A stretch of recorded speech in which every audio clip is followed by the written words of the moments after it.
কিছু মানুষ বড়ই বিচিত্র হন, এমন ভাবে জীবনযাপন করেন যেন তাদের কোনোদিন মৃত্যুই হবে না।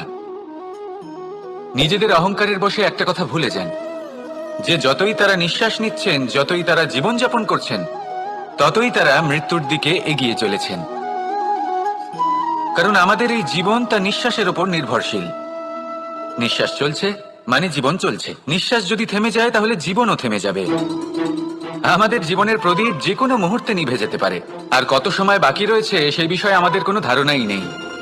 তাই যে মুহূর্ত আমরা এখন যাপন করছি সেটার সদ্ব্যবহার করে নেওয়া যাক, কোনো শুভ কর্ম করে নেওয়া যাক, এমন কোনো কর্ম যার দ্বারা আমাদের ব্যক্তিত্বতে এমন এক চমক আসে যে আমাদের মৃত্যুর পরেও এই সংসার আমাদের চিরস্মরণীয় করে। কারণ একটা কথা ঠিক, মৃত্যু হলো একটা অটল সত্য, তাকে মেনে নিতেই হবে, স্মরণীয় করে রাখতেই হবে। যে সময় আছে তার সদ্ব্যবহার করুন। আর